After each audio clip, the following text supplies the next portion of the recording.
Selamat siang Tribuners, jumpa lagi bersama saya Fiorena Jiretno dalam program Highlight Koran Tribun Tibur edisi Senin 4 November 2024. Dan tentunya Tribuners, seperti biasa dalam program ini kami akan menyajikan berita apa saja yang telah dimuat dalam edisi hari ini, dan tentunya ada beberapa headline juga rubrik yang akan kami sajikan. Dan tentu Tribuners, bagi yang hendak berlangganan bersama kami dapat menghubungi di nomor 0411 811 5500 atau menghubungi kami via telepon seluler di nomor 081 1413 5555. Dan langsung saja Tribuners, di halaman pertama kita sudah ada beberapa headline yang akan menemani kita mengulas lebih jauh informasi terbaru dari kabupaten kota yang ada di Provinsi Sulawesi Selatan. Yang pertama, soal 9 orang tewas tertimpa pohon saat ritual tolak bala. Untuk lebih lengkapnya, bahwa warga memang sering melakukan masampo wanua di Matabulu. Untuk informasi lebih lengkap, tentunya situs Matabulu atau dikenal situs Bulu Matanre terletak di Desa Matabulu, Kecamatan Lalabata, Kabupaten Sopeng, Sulawesi Selatan. Dalam situs terdapat makam yang diyakini bisa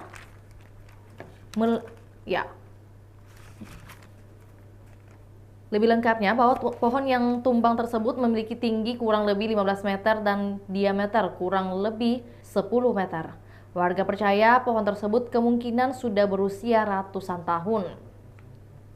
Korban yang mengalami luka-luka langsung dibawa ke rumah sakit terdekat untuk mendapatkan perawatan. Muhammad Yusuf selaku AKBP, selaku Kapolres dari Kabupaten Sopeng, mengatakan para wisatawan ini awalnya datang ke tempat itu untuk melakukan ritual. Mereka datang dengan membawa sejumlah sesajian dengan maksud untuk membayar hajatan. Berdasarkan keterangan dari saksi, para korban sebelumnya melakukan ritual di dekat pohon besar tersebut. Namun tiba-tiba petir menyambar pohon itu dan menyebabkan pohon itu tumbang menimpa mereka. Total korban secara keseluruhan mencapai 17 orang. 9 diantaranya meninggal dunia, sedangkan 8 orang lainnya mengalami luka-luka dan dirawat di Rumah Sakit Umum Daerah Latemamala, Kabupaten Sopeng. Adapun ke-9 orang yang meninggal dunia tersebut masing-masing ada yang berusia 37 tahun, 34 tahun, 40 tahun, 55 tahun, ada juga yang berusia 10 tahun dan 50 tahun.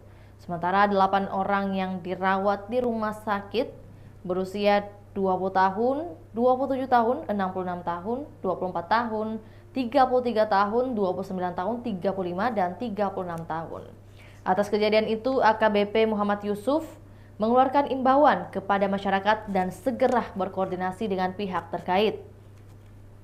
Kabar mengenai bencana alam yang menimpa pengunjung situs Matabulu ini cepat beredar di media sosial. Hal ini tak luput menjadi perhatian kontestan Pilkada Sopeng. Salah satu kandidat yang langsung bereaksi adalah Haji Suhardi Haseng. Setelah mendengar adanya musibah ini, Suhardi langsung bergegas menuju lokasi bencana. Padahal, Suhardi Haseng sementara menjalani belusukan dengan bertemu warga di Lirilau, Sopeng. Hal yang paling penting saat ini, kata Suhardi, evakuasi secepatnya kepada seluruh korban dan pertolongan lebih cepat dan terbaik bagi korban luka. Dan di samping itu tentunya polisi juga mengimbau warga untuk mengurangi aktivitas di luar rumah saat hujan. Dan kami juga menampilkan bagaimana grafis kondisi penumpang pesawat di Bandara Sultan Hasanuddin pada 2024 ini. Per Agustus hingga September ada penurunan sedikit, di mana pada bulan Agustus lalu sebanyak 806.196 jiwa, sedangkan per September di angka 787.876 jiwa. Tribuners dapat saksikan di layar kaca Anda saat ini, kami menampilkan kondisi penumpang pesawat di Bandara Sultan Hasanuddin lengkap dengan angkanya dan per September 2023 dan bagaimana perbedaannya di tahun 2024. Dimulai dari kedatangan, kemudian kedatangan domestik dan internasional tentunya ada perbedaan, juga keberangkatan dan keberangkatan internasional serta transit. Yang paling banyak adalah kedatangan domestik, di mana paling banyak di bulan Agustus 2024 sebanyak 398.947 orang. Dan tentunya penerbangan di Bandara Internasional Hasanuddin dikatakan lesu karena berdasarkan data yang kami tampilkan ini memang ada penurunan yang cukup signifikan. Oleh Badan Pusat Statistik Sulawesi Selatan mencatat jumlah penumpang penerbangan domestik yang datang, berangkat, dan transit di Sulawesi pada September mengalami penurunan. Di mana jika sebelumnya berjumlah 806.196 orang, kini menjadi 787.876 orang pada bulan September. Oleh data terbaru BPS Sulsel, ia mengatakan juga sementara jika dibandingkan dengan September tahun 2023 mengalami penurunan yang cukup banyak di angka 2,60%. Arianto selaku Kepala BPS Sulsel merincikan jumlah penumpang domestik di Bandara Internasional Sultan Hasanuddin yang datang atau arrival pada September di angka 300-an jiwa. Angka tersebut mengalami penurunan sebesar 3,05% bila dibandingkan dengan jumlah pada Agustus 2024. Sedangkan perkembangan angkutan laut, untuk penumpang angkutan laut domestik yang datang dan berangkat terjadi penurunan sebesar 4,99%.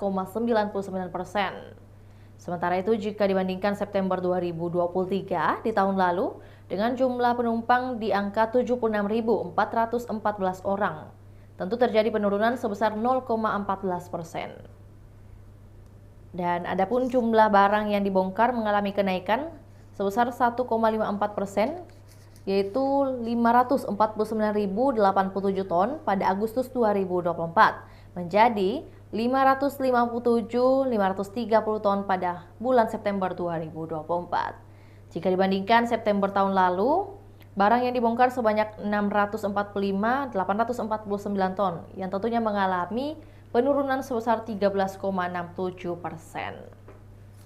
Tentunya dari bulan kemarin di tahun 2024 dan juga bulan yang sama di tahun sebelumnya, itu terjadi penurunan baik itu untuk penumpang di pesawat atau juga di udara dan juga angkutan laut. Tribuners, kita beralih ke informasi selanjutnya mengenai menanti kado ulang tahun terindah untuk PSM. Nah, menang menjadi harga mati diraih PSM Makassar saat menjamu Persik Kediri pada pekan ke-10 Liga 1 2024-2025. Kemenangan akan menjadi kado terindah di anniversary 109 tahun PSM Makassar, di mana klub kebanggaan masyarakat Sulawesi Selatan ini telah berusia 109 tahun pada Sabtu 2 November 2024. Tak hanya itu, 3 poin juga akan membawa PSM Makassar menjaga persaingan di papan atas klasemen. Sekarang berada di peringkat 5 dengan 16 poin. Dari kado ulang tahun yang dinantikan oleh PSM, tentunya ada juga informasi dari Mulia yang unggul di survei Institute Sehati Geser ini. Satu lagi lembaga survei mengeluarkan hasil survei tentang pemilihan wali kota Makassar, yakni Institute. Survei ini dirilis kurang sebulan sebelum pemilihan wali kota Makassar 27 November 2024 mendatang. Berdasarkan hasil survei Institute, nama pasangan Munafri Arifuddin Alia Mustika Ilham berada di peringkat pertama tingkat elektabilitasnya. Ini adalah hasil survei yang ketiga dalam sebulan terakhir yang memotret kecenderungan pilihan warga Makassar jelang pemilihan wali kota Makassar. Sebelumnya, dua lembaga survei masing-masing, yakni Celebes Research Center dan Lembaga Indikator Politik Indonesia. Kedua lembaga survei ini menempatkan pasangan Mulia sebagai pasangan yang paling banyak akan dipilih jika Pilwali Makassar dilakukan hari itu. Di urutan kedua ada nama pasangan Andi Seto Asapa Reski Mulfiati Lutfi dengan tingkat elektabilitas 30,5%. Sedangkan di urutan ketiga pasangan Indira Yusuf Ismail Ilham Arif Fauzi atau yang kerap disapa dengan akronim INIMI dengan persentase mencapai 17,7%. Terakhir adalah pasangan nomor urut 4, Amri Arsyid dan Abdul Rahman Bando. Dengan tingkat elektabilitas maksud saya mencapai 4%. Oleh Direktur Riset dan Data Insert Institute, Reskiati Nurdin, mengungkapkan survei ini melibatkan 2.400 responden dari 15 kecamatan di Kota Makassar. Dengan menggunakan metode Stratified Random Sampling dengan margin of error kurang lebih 2% dan tingkat kepercayaan 95%. Nah, dari informasi halaman pertama, kita akan beralih ke rubrik selanjutnya Tribuners. Ada beberapa rubrik yang akan kami bahas juga. Dan sekedar informasi bagi Tribuners yang mungkin baru bergabung bersama kami, dalam Koran Tribun Timur tentunya ada beberapa rubrik yang kami sajikan, yakni rubrik opini, rubrik Sulsel, rubrik bisnis, rubrik komunitas, dan sebagainya. Dan selanjutnya di halaman 3 yang akan kita bahas yakni rubrik Sulsel Tribuners. Beberapa informasi dari kabupaten kota akan kami sajikan, seperti dari Kota Makassar terlebih dahulu yang akan kita bahas. Yaitu 4 kabupaten dapat suntikan insentif fiskal menyoal stunting. Total ada 23 miliar rupiah yang diberikan kepada 4 kabupaten. 4 pemerintah daerah di Sulawesi Selatan mendapatkan dana insentif fiskal. Dana ini diberikan dengan kategori kinerja penanganan stunting. Total insentif fiskal yang disalurkan pemerintah pusat kepada Sulsel sebanyak 23 miliar rupiah. Keempat daerah tersebut ialah pemerintah Kabupaten Takalar sebesar 6,1 miliar rupiah. Disusul Kabupaten Sopeng sebanyak 5,6 miliar rupiah. Dan masih di angka sama 5,6 miliar rupiah diduduki oleh Luwu Timur. Dan yang terakhir Sidrap, Kabupaten Sidrap sebanyak 5,4 miliar rupiah. Saat ini anggaran insentif fiskal itu sudah dikelola pemerintah daerah oleh Deputi Bidang Koordinasi Peningkatan Kesejahteraan Sosial Kemenko PMK, Profesor Nunung Nur Yartono, mengatakan pemerintah daerah bersama stakeholder harus memaksimalkan insentif fiskal ini. Profesor Nunung meminta daerah lain juga bisa bergerak menekan angka stunting. Data Prof. Nunung, ada 2 kabupaten di Sulsel yang konsisten menurunkan prevalensi stunting sejak tahun 2018 hingga 2023. Keduanya yakni Kabupaten Bantaeng dan Kabupaten Pindrang. Stunting masih jadi pekerjaan rumah bagi pemerintah Provinsi Sulawesi Selatan karena tercatat masih ada 41.785 anak stunting di Sulawesi Selatan. Data tersebut berdasarkan hasil penimbangan di Posyandu bulan Agustus tahun ini. Oleh hasil Survei Kesehatan Indonesia atau SKI, prevalensi stunting Sulawesi Selatan mengalami peningkatan yaitu dari 27,2% menjadi 27,4% atau meningkat sebanyak 0,2% pada tahun 2023. Nah, kemudian Kepala Dinas Kesehatan Sulsel Ishak Iskandar mencatat tantangan utama pengentasan stunting adalah akses dan kualitas gizi. Kemudian pendidikan dan kesadaran masyarakat, infrastruktur kesehatan, kondisi sosial, dan ekonomi. Selain itu masih tingginya angka balita underweight yaitu 21,7% dan wasting di angka 8,3%. Tentunya dari adanya peningkatan yang dialami Sulawesi Selatan dalam angka stunting ini, ada beberapa faktor yang menjadi penyebab mengapa hingga saat ini masih berada di angka 27,4%. Dan oleh PJ Gubernur Sulawesi Selatan, Profesor Sudan Arif Fakrullah, yang menginstruksikan bayi di Sulsel mendapat makanan tambahan saat pemeriksaan di Posyandu. Ia berstatement bahwa bayi yang ke Posyandu diberi makanan tambahan, yakni telur, ikan, nasi, ada buah, yang sekarang disebut B2SA. Jadi beragam dan seimbang, lengkap sayur, protein, karbohidrat, dan buah, itu yang diberikan makannya. Tentunya ia memonitor betul dan akan dikontrol langsung oleh PJ Gubernur Sulawesi Selatan. Kita beralih ke Kabupaten Goa, main perahu gabus, bocah tenggelam di Jenek Berang.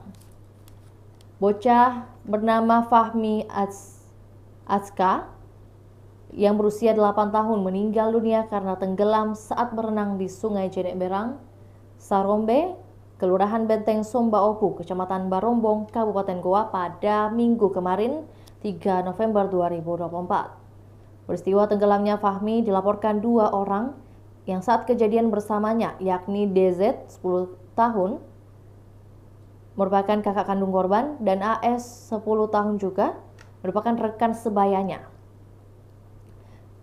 Dan oleh Kapolsek Barombong, AKP Syahrudin menuturkan, laporan warga diterima sekira pukul 10 waktu Indonesia Tengah pagi tadi. Korban dan saksi diketahui berstatus pelajar, dan kronologis kejadian kata Kapolsek Barombong, Fahmi, DZ dan Ahmad berangkat dari rumah untuk berenang di Sungai Jeneberang. Sesampainya di sungai, korban dan saksi langsung turun berenang. Kemudian kata dia, korban sempat naik di atas perahu gabus. Lalu korban menyuruh saksi untuk mendorong perahu gabus tersebut. DZ lalu mendorong perahu gabus itu dan ada korban di atasnya. Sekira 2 jam pencarian, korban berhasil ditemukan dalam kondisi meninggal dunia. Tim Inafis dari Polres Goa yang juga di lokasi langsung melakukan olah TKP. Sementara itu korban langsung dilarikan ke rumah duka yang berjarak sekitar 1 kilo dari lokasi kejadian. Dan rencananya korban akan dimakamkan hari ini karena akan menunggu kedatangan keluarganya dari luar daerah. Tentunya kami mengucapkan juga turut berbelasungkawa bagi keluarga yang ditinggalkan dan semoga keluarga diberi ketabahan. Adapun kami memberikan juga kronologis kejadian di layar kaca Anda saat ini, Tribuners. Tentunya dari kejadian ini juga bisa menjadi pengingat bagi kita semua agar tidak membiarkan apalagi anak-anak yang berada di sekitar kita melakukan penyelaman ya secara tanpa diawasi begitu oleh pihak-pihak yang berwenang. Dan yang terakhir ada informasi dari Kabupaten Luwu menyoal Kepala BKPSDM Luwu, nasib honorer tergantung pilihan bupati. Kasus dugaan pelanggaran pidana yang menyeret nama Kepala Badan Kepegawaian dan Pengembangan Sumber Daya Manusia Kabupaten Luwu, Sulawesi Selatan, Ahkam Basmin Matayang memasuki babak baru. Kasusnya kini telah disidangkan di Pengadilan Negeri Belopa Jumat 1 November 2024. Agenda sidang pertama kasus perkara tindak pidana pemilu itu berupa pembacaan dakwaan, lanjut pembuktian. Sidang menghadirkan 1 saksi dan 1 ahli dari JPU. Dalam laman sistem informasi penelusuran perkara Pengadilan Negeri Belopa, Amal Akbar, selaku ahli bahasa Indonesia Universitas Muhammadiyah Kota Makassar, mendengar hasil rekaman audio suara milik terdakwa dalam perspektif kajian kebahasaan. Rekaman itu membicarakan nasib pegawai honorer di lingkup Pemda Luwu tergantung pada pilihannya terhadap paslon bupati. Amal Akbar menilai terdakwa mengarahkan pilihan pada salah satu paslon bupati, yakni Arham, dengan tujuan jangka pendek. Dari pertemuan tersebut adalah mengumpulkan pegawai non-ASN. Lalu tentunya mengarahkan mereka memilih calon bupati dengan tujuan jangka panjang, pengangkatan honorer menjadi pegawai. Dan kita akan beralih ke rubrik selanjutnya yang tentunya juga menarik untuk kita beritakan, Tribuners, yakni rubrik komunitas yang berada di halaman 5. Ada beberapa juga informasi mengenai komunitas dan juga tentunya yang tergabung dengan rubrik kampus. Yang pertama datangnya dari kegiatan atau agenda komunitas, yakni pameran seni hingga musik hadir di Rotterdam. Festival Komunitas Seni Media 2024 atau yang disingkat dengan FKSM 2024 hadir di Benteng Rotterdam Makassar selama 7 hari pada Minggu hingga Sabtu, dimulai tanggal 3 hingga 9 November, Tribuners. FKSM 2024 dihadirkan Indonesian Heritage Agency bersama komunitas-komunitas seni media di Indonesia. Festival ini melibatkan dan mengajak masyarakat umum dan pelajar di Makassar untuk menikmati pameran seni media, pertunjukan musik, diskusi publik, dan berbagai kegiatan menarik lainnya. Kegiatan ini juga menghadirkan pameran seni media, pertunjukan silang media, pertunjukan musik, diskusi publik, tur kuratorial, serta aktivitas bersama komunitas Makassar. Direktur Festival FKSM 2024 yakni Yudi Ahmad Tajudin yang menjelaskan bahwa FKSM dulunya dikenal sebagai Pekan Seni Media. Festival ini sudah berlangsung sejak tahun 2015 di berbagai kota di Indonesia, seperti misalnya Bandung, Pekanbaru, Palu, Samarinda, Bengkulu, hingga Lombok. Dengan berpindah kota setiap tahun, festival ini ingin menjangkau masyarakat yang lebih luas dan membuka kesempatan lebih banyak orang untuk menikmati seni media. Yudi memaparkan FKSM 2024 mengangkat tema Jelajah Jala dengan tujuan untuk memahami sejarah, mitos, dan teknologi berkembang di kota Makassar. Tema ini menggambarkan Makassar sebagai kota yang terbuka di mana beragam budaya, teknologi, dan sejarah saling terhubung. Dan tentu selain pameran FKSM juga menyajikan diskusi publik dan tur kuratorial yang bisa diikuti oleh siapa saja, di mana tujuannya untuk saling bertukar ide, belajar tentang seni media, dan berbagi cerita. Dan untuk itu kami menampilkan juga beberapa daftar karya seni di FKSM 2024. Dimulai dari Gema Masa, Hujan Katulistiwa, Tengara, Buru, Tapak Puya, Halehilino, Fragmented Illusion, hingga stratigrafi. Tentunya dari nama-nama ini atau term yang disajikan agak sedikit unik, mungkin bisa jadi pemantik bagi Tribuners untuk langsung berkunjung ke Festival Komunitas Seni Media 2024. Dan terakhir kita akan bahas dari rubrik kampus. Ada 3 headline yang kami tampilkan, di mana 300 siswa SMA Negeri 17 hadiri tes minat bakat Kala Institut. Kala Institut sukses menggelar tes minat dan bakat untuk siswa tingkat sekolah menengah atas. Kali ini, Kala Institut menyasar SMA Negeri 17 Makassar melalui tema Rendezvous Know Yourself. Kegiatan ini dihadiri 300 siswa kelas 12 dan berlangsung di gedung auditorium SMA Negeri 17 Makassar pada Kamis kemarin. Oleh bagian Kala Institut, yakni Kepala Biro Marketing dan Admisi, Andi C. Paramita, mengatakan bahwa kegiatan ini bertujuan untuk memahami minat dan potensi peserta. Setiap siswa diberikan serangkaian pertanyaan yang menggali kecenderungan minat dan bakat masing-masing. Dan Kepala Bagian Career Development Center dari Kala Institut, Abdi Winarni, menjelaskan bahwa hasil-hasil tes tersebut diketahui langsung setelah sesi berakhir. Dan di bawah bimbingan tim Kala Institut, para siswa diarahkan untuk memahami bahwa setiap jawaban yang mereka berikan menggambarkan minat dan bakat unik mereka. Dan di samping itu ada juga bahasan dialek HIPMI PT UINAM, menyoal pentingnya bangun jaringan dalam berwirausaha. Himpunan Pengusaha Muda Indonesia, Perguruan Tinggi Universitas Islam Negeri Alauddin Makassar menggelar dialog Edupreneur. Kegiatan yang diikuti puluhan peserta didominasi mahasiswa ini berlangsung di Warkop Bundu, Jalan Balai Aropala, Kabupaten Goa. Dialog Edupreneur tersebut mengangkat tema jaringan dan kolaborasi, bagaimana kesiapan membangun koneksi dan kolaborasi menguntungkan di dunia kewirausahaan maksud saya. Hadir sebagai narasumber yakni Dewan Pembina HIPMI PT UINAM Miftah Farild dan owner Ayura Paralindo atau DPC HIPMI Goa Rahmat Rashid, serta dosen Fakultas Ekonomi dan Bisnis Islam UINAM Ahmad Kafrawi, dan tentunya supervisor PT Idea Indonesia Makassar BPC HIPMI Goa Yosua Richard Agustinus Lesnusa. Dialog ini tentunya membahas pentingnya membangun jaringan dan kolaborasi yang kuat untuk sukses dalam dunia kewirausahaan. Dan yang terakhir, yakni 14 mahasiswa UNHAS magang di Jepang. Wah, Universitas Hasanuddin semakin memperkuat jaringan internasionalnya dengan partisipasi dalam International Conference on Overseas University Internship Program yang tentunya berlangsung di Hiroshima.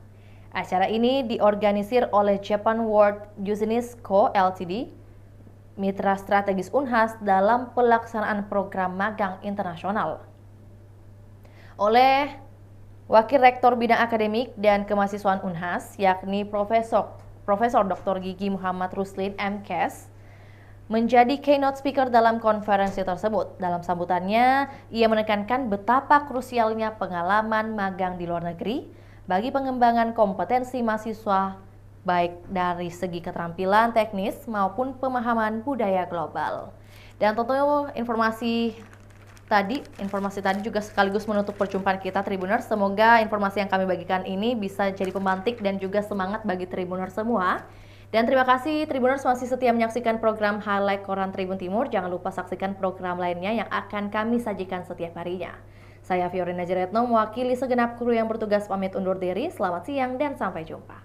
Download Tribun X sekarang. Menghadirkan lokal menjadi Indonesia.